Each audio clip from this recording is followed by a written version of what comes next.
Welcome, everybody, to another episode of the Good Deeds Note Investing podcast. I am currently still your co-host, Jamie Bateman, joined by my fellow co-host, Chris Seveney. Chris, how are you?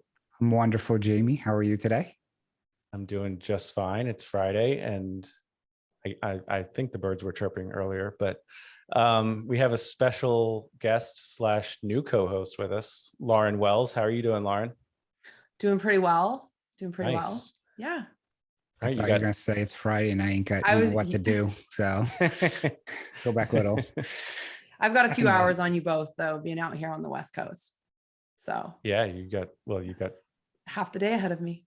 Absolutely. You're going to be more productive than Chris and I are the rest of the day. So yeah. I'm just curious if she ate lunch yet.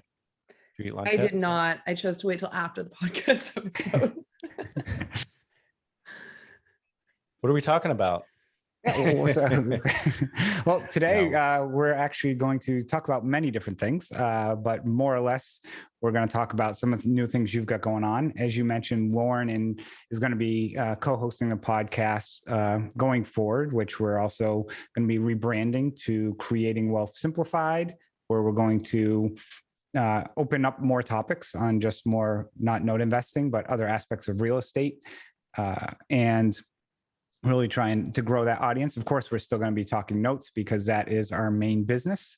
And we'll also kind of talk about just over the last year, what you've got going on, Lauren, what you've been doing. You guys can, roast me all you want, because I think both of you have been working with me for the last year. So, I'm standing right now, but I could take a seat, take a back seat and let the two of you, just kind of haze me for the next 30 or 40 minutes if you want.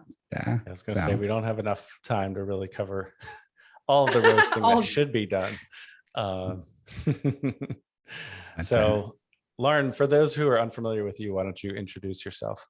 Yeah, my name's Lauren, and I am a former tech junkie, as in working in Silicon Valley, worked for a few tech startups, turned real estate investor, turned working with Chris, which is a mix of all the things I've done. So I will be, I don't know if you want me to really go into it right now, but we will kind of be, as Jamie alluded to, I will be co-hosting this podcast with Chris, or the rebrand of it, which will be focusing on a larger aspect of real estate investing in general and how to get started if you are new to real estate investing. So sounds good. Yeah. So dive into your background a little bit more for us, if you would. Okay. So I have worked at, several tech startups in sales and partnerships and business development. I've always kind of had an interest in real estate. So when, I decided to take a step away from tech, just burnout of I wasn't 22 anymore, and I didn't really want to work 4 a.m. to like 11, 12 p.m. every day. And so I started consulting and doing sales consulting for some tech startups and looking into real estate as well on the side. Came across notes and started actually just taking in all the information from all the, experts, I guess you could call them, in this space. So came across Chris, actually, who had spoken at one of the conferences during COVID, is when I really kind of started ramping up my education. And Fred and Tracy's. It was their conference. Cash Flow Expo. Yeah. Yeah. And Chris was just talking about all the things that could go wrong in note investing. Yeah. And all the money you're going to lose. And basically trying to dissuade people from investing in notes. Or maybe that wasn't your intention, but I was pretty like, oh, I don't know about this after that. Mm-hmm. But I loved that you were pretty straightforward about it. And so I kind of, had reached out to you on LinkedIn. I was like, I want to talk to this guy. And was ignored for quite a few months, but I kept at it. And eventually I think you reached back out and were like, okay, I'll talk to you. I'm looking it up right now. So a couple things pop into my mind. So one is, okay, you were suffering from burnout and now you're working with Chris. I know. Good luck with that. No, I'm kidding. And then secondly, I know, Chris, your LinkedIn was for a while largely devoted to your other profession, right? For the most part. You didn't do a lot on LinkedIn with notes for a while there, but no, actually it was February 22nd. Yes, it took me a month to get back to her, but I did say I'm finally getting around to your message. So. Chris is a busy guy. Yeah. Not really. I was just ignoring her. So, no. Nice. Well, no, LinkedIn no. was probably not the best avenue, but it was with my like tech background. It's what I used Right. for when I was Sure. reaching out. So yeah. That makes sense. And for those listeners who are more interested in Lauren's background, I know you did an episode with Chris a while back on your own note investing journey, right? Yeah. We talked about kind of how I got involved in it, how I scaled the business, and I guess, what my day-to-day looked like. Cause I am a mom of 2 boys, and kind of talking about that balance and how I made it all work. Mm-hmm. I'll say a few things that I'll mention about Lauren, besides personally, she's a mother with 2 young boys. So she's also a mom. But one of the things she did that was pretty impressive was, she joked like she stalked me, but she would ask really good questions. And she would literally send me an email and stuff. And I'd be like, hey, send me a Zoom. So we would actually probably hop on like a Zoom call like once a week. But she was well prepared. She knew what questions to ask, and she would research things and say, well, I saw this or saw that. She wasn't just asking, how do I invest in notes? How do I do this? She came well prepared, and I was extremely impressed with it. And so during that time, I was, assisting her in her note journey. And then finally, when I got to a point where I couldn't, I'll say handle it anymore, and I was looking to bring somebody on board, I forget, we were texting about something, and I just joked, I'm like, yeah, so you should just come work for me and stuff. And then, Lauren with her double negatives, she talks a lot in double negatives. She'll be like, well, it's not a no, so let me think about it. Yeah. So she was working for, working for us part-time, like 20 hours a week, which she's probably working like 50, but only telling me 20. And then this past year, at the beginning of the year, she was looking to, get back into, the workforce again and so forth. And I was like, no, hell no. Like, you're not going anywhere. So that's when I reached out to her and said, come work for us full time. And again, she's like, well, it's not a no, and thought about it. And so that's kind of how Lauren came along and on board. And, as I mentioned in past episode, she's a well-trusted advisor. I think I mentioned on my episodes, I don't trust many people, and she has all the trust in the world. After spending the last year or so with her. So I want to say thank you. Wow. There's no crying. I think on this is podcast recorded. either. It is. So, but and then on the same token, Jamie, you and I over the last, I don't know how many years since 337 Elm, Nightmare on Elm. Oops, I wasn't supposed to say the address, but I did. It's all good. Yeah, it's actually sold, as you mentioned. Actually sold. Yeah. We sold it, and then it recently sold. That was April 2018 is when we started that joint venture. So the funny thing is, I'll mention is, you two can I'll let you two take it from here. Like Jamie and I with like the servicing company, it's like, Jamie, let's just, out of the blue, it's like, Jamie, let's just go start a servicing company. And Lauren, it's like, oh yeah, just come start working for me. It's like no advance warning. It's just like, throw it right in your face and kind of put you on the spot. Yeah. And the podcast too, for me, it was like, you asked me to be on it. I was like, what? That was like a left hook, right hook type thing. Cause my knee jerk was no way, but I knew that I should say yes. And honestly, it's been awesome. And it's really been hugely beneficial for my business, and also just for me personally to, prepare and then have to, speak. And it's just not my natural inclination is to do this, but it's been really good for me. So thank you, Chris. But if you're working with Chris, you need to be ready. You need to be ready at all times. You never know what's coming, but it's probably something, it's not the first time Chris has thought about it, whatever it is. So let's talk about working with Chris. Yeah. It's funny that you say that, Jamie, about not your natural inclination to do the podcast, because I kind of felt how this came along. It's like, hey, you're going to co-host a new podcast with me. I'm like, I know I need to say yes, Yeah. But this is a little outside my comfort zone, which people Right. probably wouldn't think because I'm pretty social, but it's different, but I'm excited. It'll be super fun. Working with Chris.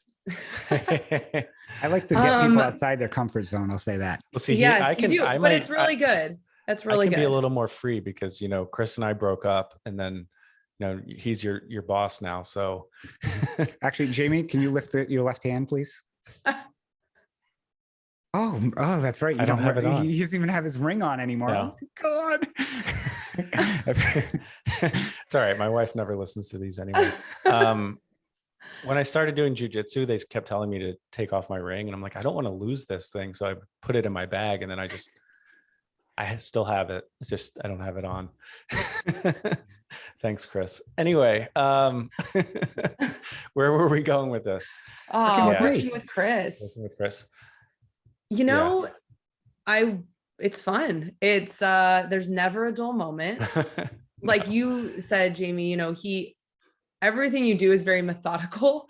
Like, it's not like you come and you have this idea and it's a crazy idea for most people, but you've probably thought of this crazy idea for like a year before you've proposed it.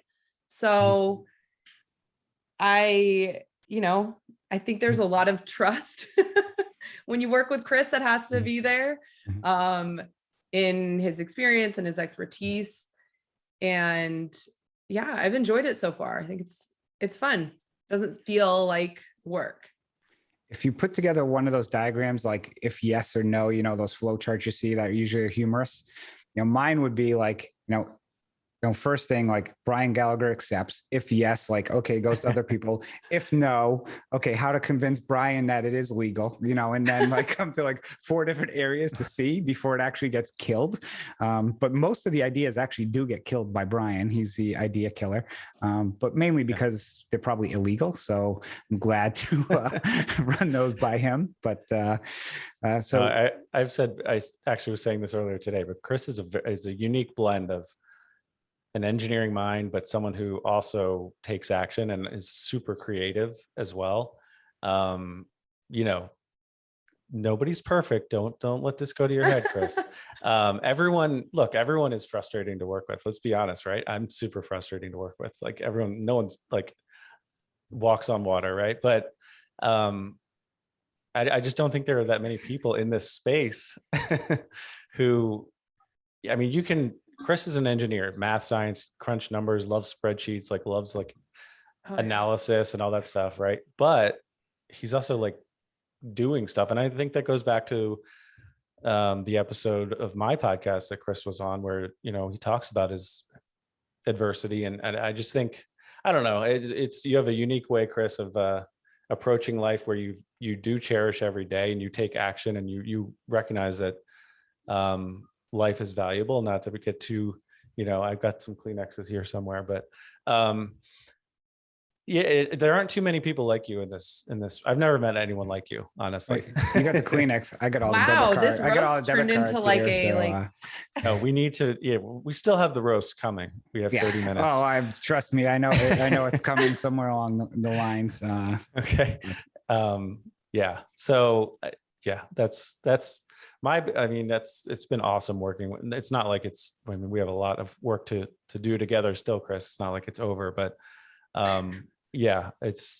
there's nobody like, usually in this space, I find it's mostly engineers or the engineer type who it just suffers, you know, from analysis paralysis. And it's like, go buy a note, you know, go do something, like take some action. Right.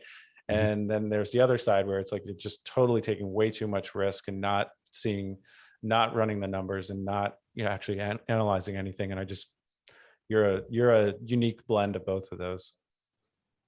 I like to think sometimes too that, and I've had this conversation, sometimes I'll give the impression like I haven't run things because I just, throw stuff off the cuff, and people are like, well, you haven't looked into that. And I'm thinking, no, yeah, I kind of have, but so, you know, we have we brought on 2 additional people, Delaney and Chi. And with Delaney, she learned quickly that pretty much any question that I've thrown at her, I pretty much kind of know the answer already, or, you know, what I'm looking for. And she caught on really quickly. And what's awesome about her is she's so analytical. And she, again, I mentioned this, before this, reminds me a lot like Jeff. And, she's, again, spreadsheet junkie, system junkie. She makes like my systems look remote and archaic. We were on a call with a developer the other day. And, I'm like, oh yeah, if you do like, a VLOOKUP and stuff. And she's kind of like laughing, like VLOOKUP is kind of like dial-up internet compared to, the stuff there now. And she's like, not 1995, Chris. Yeah, exactly. Because I don't think she was born in 1995, or actually she was just born 94. Right? So 93. Oh, 93. Oh, sorry. When we were graduating high school, Jamie. So 94 for me. Yeah. So, but no, it's been, from that. And I know, Jamie, yourself with, you've got also your podcast and where that's headed. And, I think over the last year, I would probably say that, having the podcast, I know for me, hosting the podcast has brought on a lot more opportunities. Would you agree with that? Definitely. I mean, it's hard to put a number on it or, actually measure it, I guess. But I've talked to so many people who say, oh yeah, we've talked a bunch of times. And it's like, no, I've never talked to you before, but you think you've talked to me because you listen to the podcast. And trust me, I don't think I'm famous or something, but it just gets, people get to know us. If they actually listen to it every week, they get to know our personality and a lot of our kind of ethics and morals and what we're made of. And yeah, it's helped me in numerous ways. I mean, just preparing for it. And we didn't really prepare for this one, but weekly, a lot of weeks we'd prepare for it somewhat. And I would. Yeah. Okay. And I would tell Chris what the topic is, right before. So get ready, Lauren. So is that going to be my job to tell Chris what the topic is, or he's probably going to come to me and say, this is the topic? No. So what happened is I used to have this really nice podcast planner book that Lauren's like, hey, I really need that. Can you send it to me? And Lauren's part, there it is. See? So now I don't have the planner. I haven't opened it yet. So, and you'll notice that the binding is very rigid because it's never been opened. That's the amazing thing about it. No, the podcast has been a lot of fun. It really has. And and it's also not only, I mean, you learn a ton and you also expand your network. I learned a lot through interviewing guests.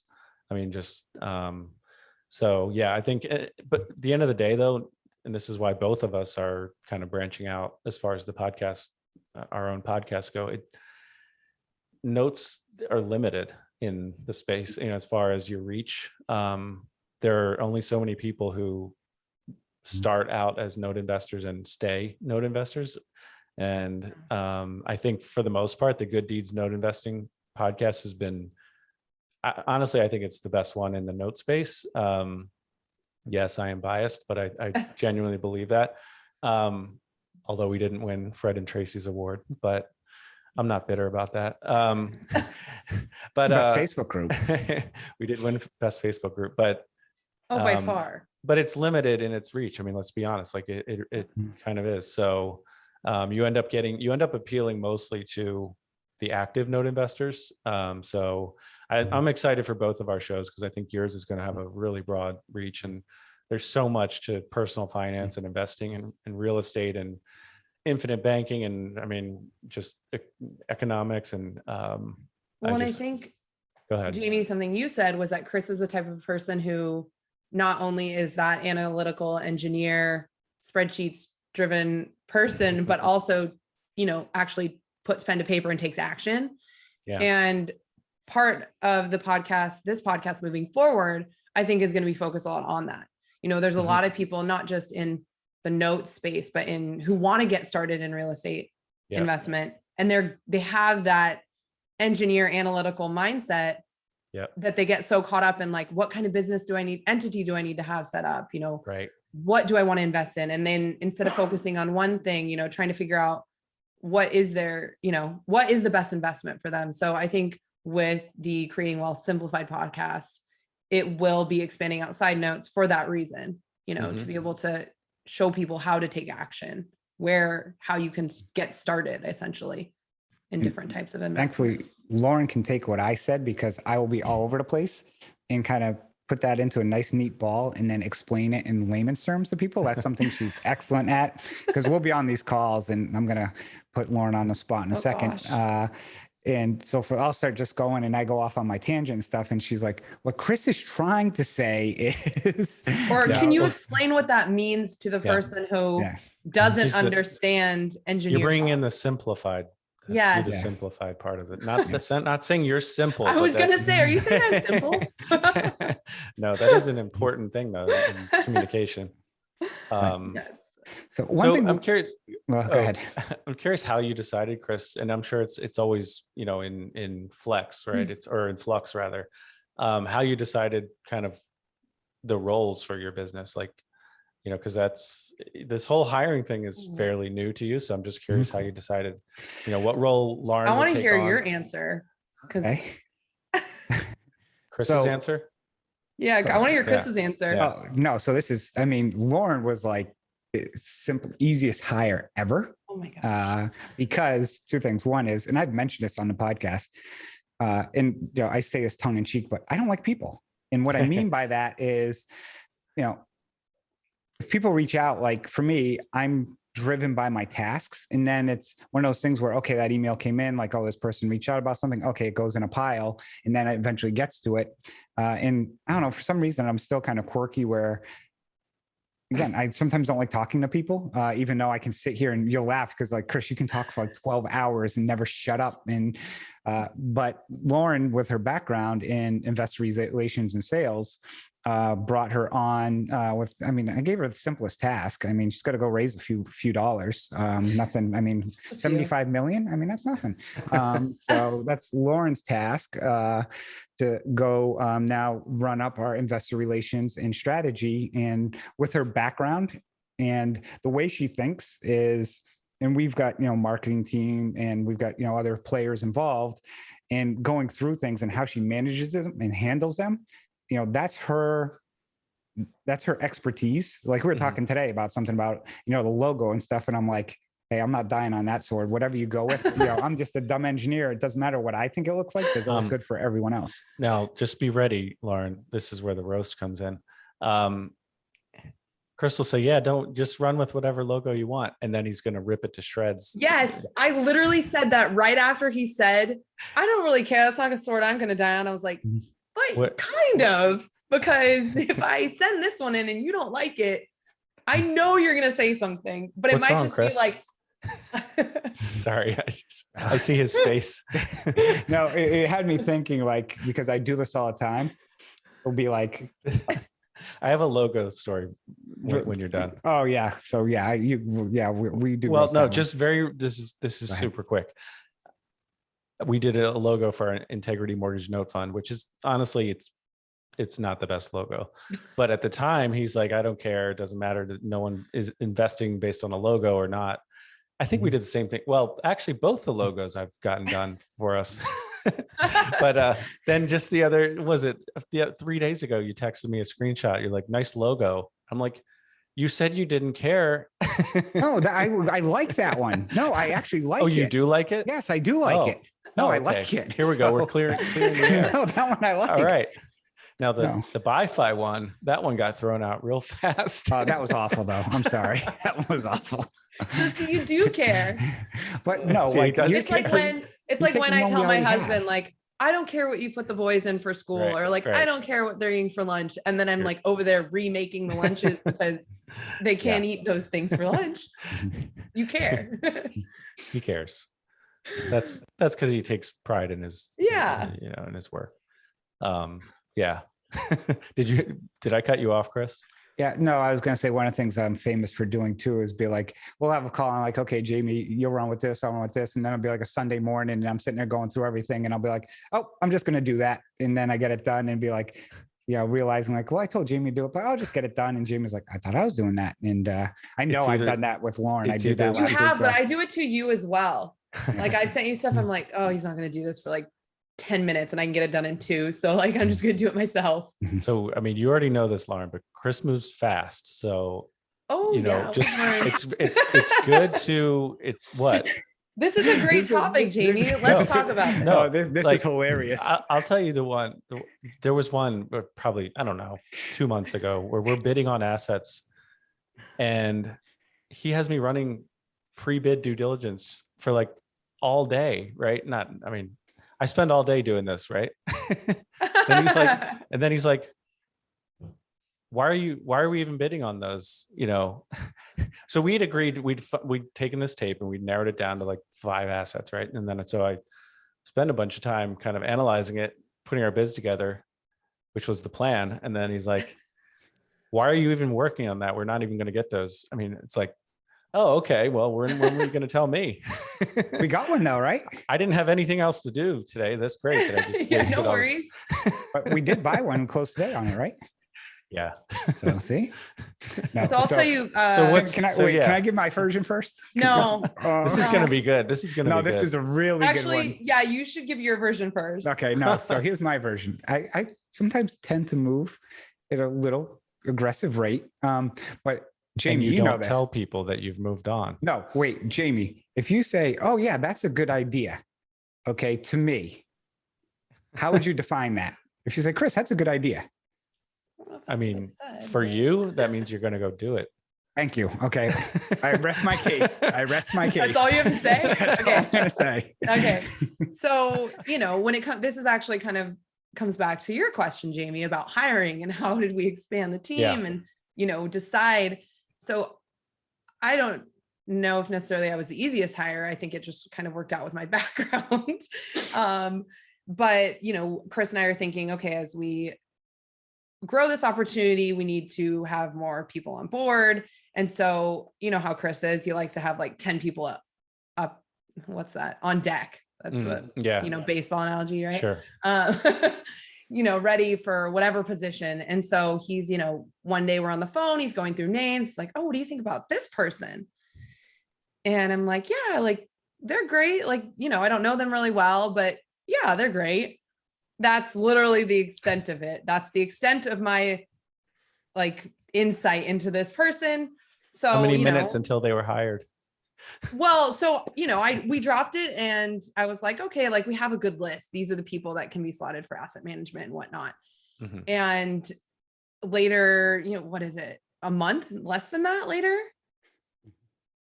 Chris, this person will listen to this podcast and hopefully laugh, but Chris was at IMN and DME and this person happened to be there. And he was like, oh, I have this whole game plan. I'm going to talk to them about this and kind of I want to see how they're feeling about this opportunity. And I'm like, yeah, okay, great. So I guess I did give sign off there. I said, okay, great. And next thing you know, Chris is like, yeah, so I offered this person a job. And I'm like, oh, okay. I like, do I need to like drop a contract? Like what's going on here? Like, I guess I was just like, oh, we really meant like today. Like, we're not even like, never a dull moment. We hadn't even taken the big first step with the current opportunity. So in my head, this was like a future Lauren 6 months from now problem, or not problem, but like idea project to work on. Right. And so when he said that, I was like, we haven't even submitted to the SEC for our offering yet. So that was my first lesson learned, definitely when Chris says, what are your thoughts? Make sure that if you say, okay, that you're ready for that to become reality tomorrow morning at 8 a.m.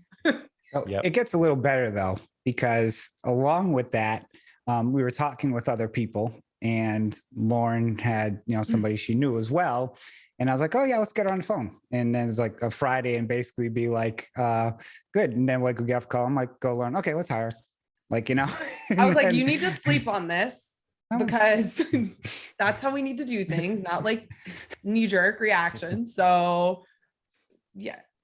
But you basically closed the deal on both of them in the one weekend, essentially, because it was like one right after the other, I think. Yeah. Or very close to that. I don't know if I was the reason, but I'm pretty sure the opportunity and you were the reason. But eventually those two people are now our first 2 other hires and are working with us.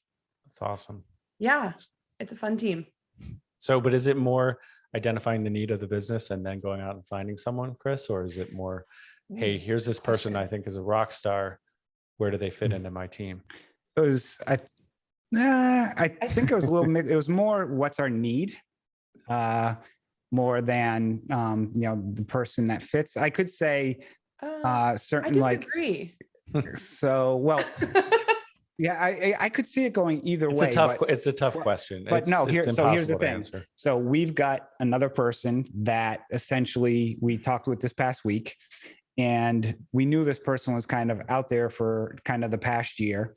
That would be a perfect fit for a specific role that we all talked with. And that's somebody else we're going to bring on board, where that we had the need and that person fit that need. So it kind of can go in both, I think.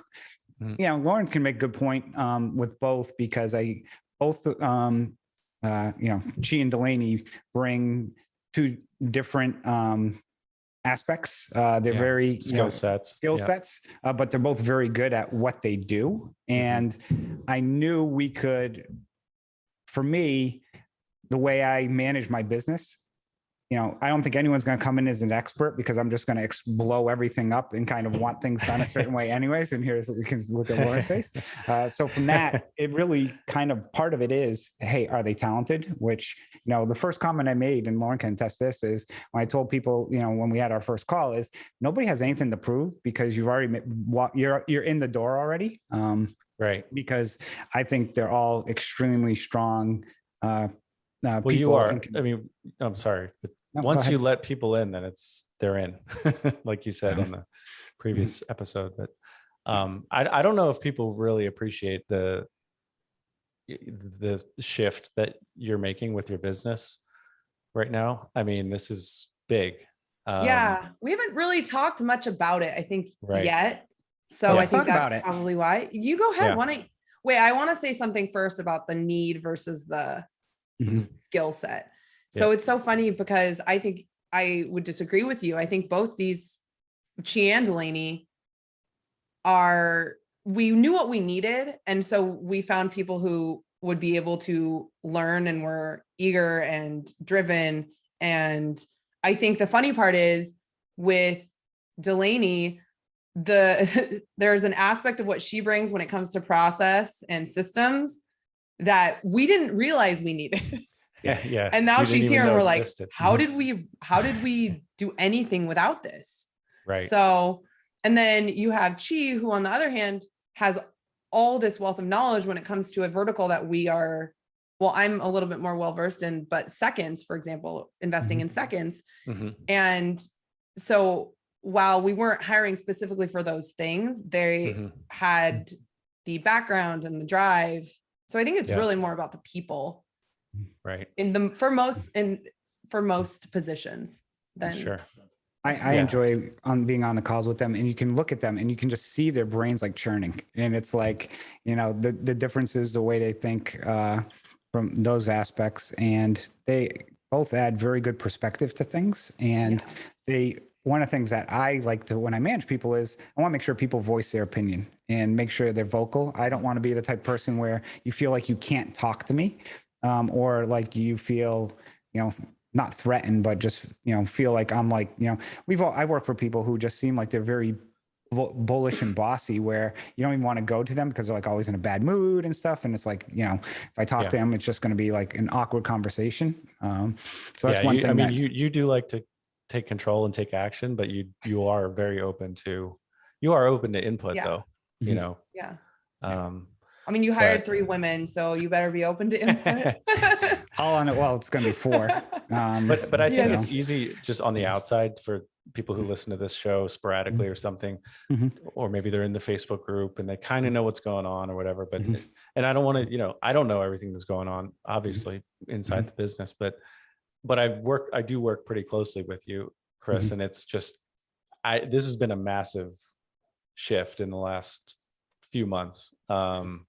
It's like, but people don't really, because you've hired people before, but it might be a virtual assistant or, part-time or something, or, so I'm just excited for the future, because you guys are going to crush it. I mean, this is like, I don't think people understand what's coming. So, yeah. Do you want to talk about it first? yeah. You want to go for it? Yeah, let's talk about it. So we have a new entity that we set up that we submitted a Regulation A offering to the SEC, which Regulation A offering allows you to solicit openly to accredited and non-accredited investors. And, for example, people may have seen AHP servicing as an example of a Regulation A offering, where I think there you could invest like a minimum $100. MWM fund was a Regulation A offering. Paul Burkett, with his operations he runs, those are primarily the main ones that I've seen in the note space. I basically have been planning this for probably about almost a year now. Probably last summer, I started looking at it. Actually, it was when the Build Back Better bill, a lot of B's there, was starting to discuss, the whole IRA investors and where, what you could invest in syndications. So that's when I was like, okay, I'm going to come up with a way that IRA investors, if this were to ever pass, could invest in something, and how could they get around it?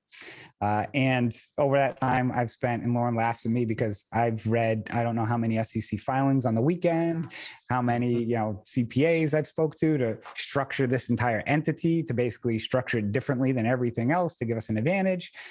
So it's been like I said, a work in progress. And it was kind of, it's kind of, I'll say the turtle progress of, hey, Brian put this together and stuff, but no rush. It all kind of like my first fund. If he says no rush, don't believe that. Yeah, well, exactly. So it was similar to like my first fund that I did. It was like, yeah, let's put it together. Let's have it, collect some dust. And all of a sudden, John Keith is, hey, I got $1 million pool. I need somebody to take down and stuff. It's like, I raise my hand, here we go. And let's dust it off the table. And, similar thing in this case was, Lauren had been working for me part-time. And again, she's like, looking at getting back into going into tech, and she had another offer from another company. And I was like, okay, I told Brian, okay, Brian, let's step on the gas, and I need this done by this date. And I think we originally were March 1 we wanted it, or April 1 was the date? Yeah, you said March 1. And I was like, I think this was like end of January. And I was like, there's no way that's happening. Let's try for April 1. Yeah. And then we waited till April 7th. I think it was done by like the 3rd, but we waited to file to April 7th just because the number 7. The number 7. Nice. So question, are you, and you may not be able to talk about all this, but I know, so you described the investor profile somewhat, but what does the asset profile look like? Can you talk about that? Yeah. Go ahead, Lauren. Oh no, go ahead. This is your sales. all you. All you. So it's, our primary focus will be non-performing notes, but we definitely leave the opportunity open to other asset classes of real estate.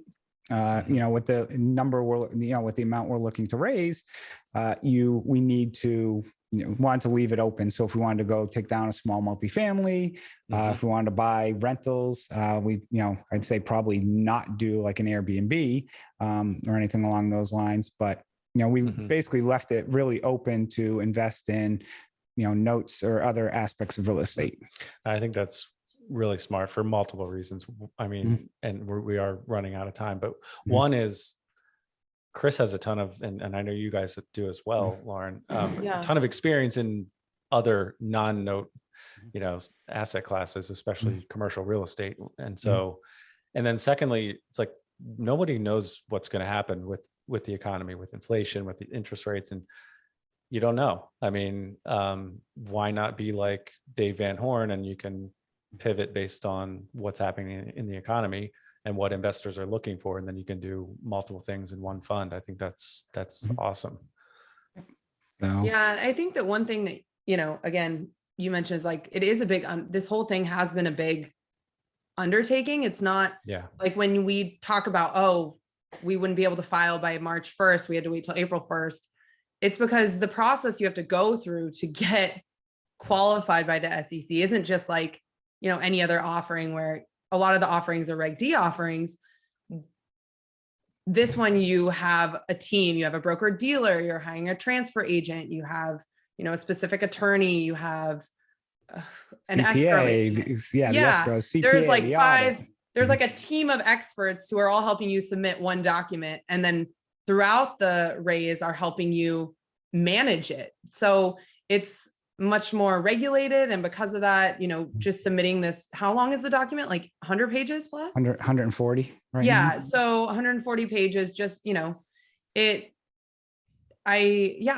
been exciting. It's been fun. It's been exciting. And I'm really excited for. So Chris, question, sorry to cut you off, Lauren. No, go. And we are running out of time again, but we have 3 minutes. Jamie and I have a call after this about we do 200,000 loans we're trying to we have an important call. Yeah. Can't be late for that. No, but so on your own business, Chris, like I mean, obviously this new venture is most everything. I guess what else are you going to have outside of that? Are you still like buying notes in your own portfolio? I know we have a fund together, obviously, but beyond that, will you sell partials or do anything else, or is it pretty much all of this new venture? Yeah, it's going to be mostly this new venture. What we're going to be doing is taking, we got existing funds that, do have sunset periods. So most of those will sunset. A lot of the partials that we have, we can, continue to do those, but we're not going to do any more new partials for the most part, because the minimum investment in this new entity that we're structuring, because you can be accredited or non-accredited, is a very low barrier to entry as well. So it'll allow for, instead of, my whole plan was always to try and offer something for everyone, whether it was a partial, we used to do the JVs or different funds for accredited. Now, this offering takes everything I had that was spread out into multiple different asset classes and just compact it all into one and put it together. That's music to your bookkeeper's ears. Yeah. That's music to everyone's ear, music to my wife's ears, because everyone right now, except for the people who work for you were like, oh no, Chris has all this energy to throw at one thing instead of like 10. Right. We're in trouble. and that's where we brought on, Delaney and She early on, because they're helping me manage this portfolio. They'll understand things. So it's not like bringing somebody. And I know Lauren was thinking 6 months down the road for people. I'm like, no, I need them now, because we need to get them on board. We need to train them. It is an added cost that I've, been able to fund, but I wanted to make sure when we hit the ball rolling, because when I go, the pedal is going to be on. So that's for sure. Yep. Lauren, do you have any final words for us? I don't. It's been fun. Jamie. Any, a note and bolt? Oh, I was not prepared for this. Next I don't time. have a note and bolt. all right. A recommendation for anyone who works with me, what to always have a note and bolt. All right. Well, as we wrap up, Chris, you have any final thoughts? I just want to say thank you, Jamie, for the last year plus of, I don't even know how long it's been that you've been on the podcast. It's over a year and a half. Yeah, year and a half. COVID kind of just blends everything through, but just want to say thank you for everything. I've learned a lot from you. You've been able to take me and kind of put that, parachute on my back when I run. So it does kind of slow me down a little bit, but it's been a blast. Yeah, it's been awesome. Thank you very much for having me. It's not to the listeners out there. It's not goodbye. It's just goodbye for now. I'll be back. Oh, we'll definitely have you back on when you launch your new fund. We'll have you on in like 3 weeks to talk about that. So sounds awesome. So yeah, I really appreciate it. And anything else? Final thoughts, Chris, Lauren? Go on and do some good deeds. Thanks, everyone. Take care. Thank you.